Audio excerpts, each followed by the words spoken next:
कैलाश मानसरोवर का एक ऐसा रहस्य जिसे कोई सुलझा नहीं पाया। कैलाश पर्वत पर चढ़ने की अनेकों असफल कोशिशें की गई।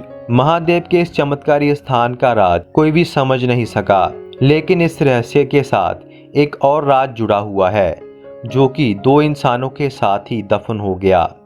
कैलाश पर्वत के पास एक ऐसी गुफा जिसे आज भी कोई ढूंढ नहीं पाया, क्योंकि कहा जाता है कि आज भी वहां पर महादेव का वास है।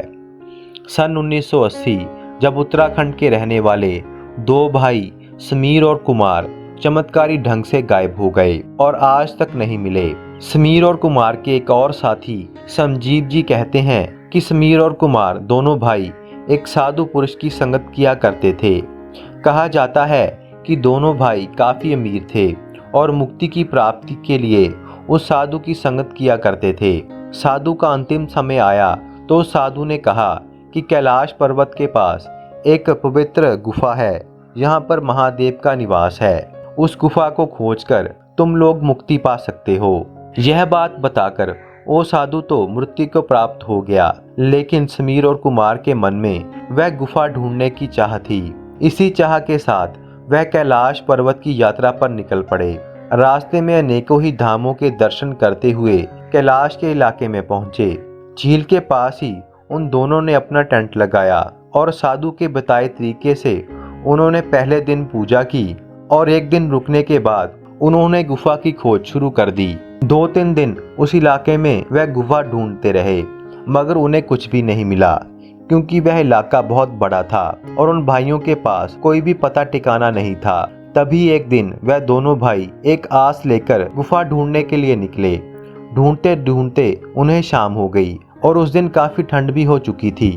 गुफा ढूंढने की चाह में कब अंधेरा हो गया उन्हें पता ही नहीं चला और रात के समय वह वापस कैंप में जाने का रास्ता भी ढूंढ ना पाए। तभी अंधेरे में उन्होंने पहाड़ के पास शरण ली। पास जाकर देखा तो वहां एक गुफा थी। गुफा के अंदर जाने पर उन्होंने एक प्रकाश देखा। प्रकाश की तरफ दोनों भाई बढ़ते गए तो वहां एक अघोरी बाबा भक्ति में लीन बैठे थे। दोनों भाई अघोरी बाबा की तपस्या को डिस्टर्ब नहीं करना चाहते थे और वहीं पास में बैठ गए। कुछ समय बाद अघोरी बाबा बोले कि तुम लोग यहाँ पर क्या कर रहे हो। कुमार ने कहा कि बाबा हमें माफ़ करना, हम आपको तंग नहीं करना चाहते थे, हम रास्ता भटक गए हैं, इसीलिए इस गुफा में शरण ली है। अघोरी ने कहा कि तुम लोग यहाँ पर क्या कर रहे हो और इतनी रात के समय, यहाँ पर तो कोई भी नहीं आ सकता। कुमार ने कहा कि बाबा हमें पता चला था कि यहाँ पर एक गुफा है और वहाँ पर महादेव खुद विराजमान है। उस गुफा को ढूंढकर हम उनके दर्शन पाना चाहते थे।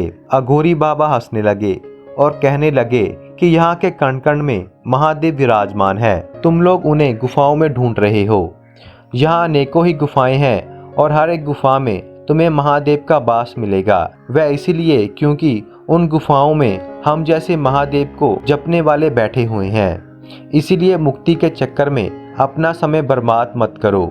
महादेव को हर दिन दिल से याद करो तो मुक्ति के द्वार अपने आप ही खुल जाएंगे। यहाँ पर ऐसी कोई भी गुफा नहीं है, अगर होती भी तो मुक्ति गुफाओं से नहीं मिलती। समीर और कुमार बात तो समझ गए, लेकिन उनका मन टूट गया। तभी अघोरी बाबा ने उन्हें एक मंत्र का जाप दिया और कहने लगे कि अब तुम लोग कहाँ जाओगे। समीर ने कहा कि हम लोग तो अपने घर वापस जाएंगे। अघोरी बाबा ने उन्हें उनके गांव का नाम पूछा। समीर ने अपने गांव का नाम बताया तो अघोरी बाबा ने कहा कि इस गांव के बारे में मैं नहीं जानता, अपने इलाके का कोई 100 साल पुराना नाम बताओ या फिर अपने आसपास का कोई पुराना गांव बताओ। तो समीर ने अपने गांव का नाम बताया। अघोरी बाबा ने कहा कि अब तुम लोग दोनों आंखें बंद कर लो और अपने गांव का ध्यान करो। दोनों भाइयों ने अपनी आंखें बंद कर ली। जब उन्होंने आंखें खोली तो वह हैरान हो गए, क्योंकि वह दोनों अपने उस गांव के बीचों बीच खड़े थे। एक पल में ही वह हजारों किलोमीटर दूर पहुंच चुके थे। उन्हें कुछ भी समझ नहीं आया। दोनों भाई अपने घर आए, कुछ दिन अपने घर में रुके और बाद में दोनों भाई कहाँ गए किसी को कुछ नहीं पता। आज तक उन्हें कोई ढूंढ नहीं पाया। लोगों और परिवार का कहना है कि वह दोनों भाई उन गुफाओं में चले गए महादेव की आराधना के लिए और आज भी वहीं पर भक्ति में लीन है। आपका इस घटना के बारे में क्या ख्याल है? हमें कमेंट बॉक्स में ज़रूर बताना और हर हर महादेव लिखना मत भूलना।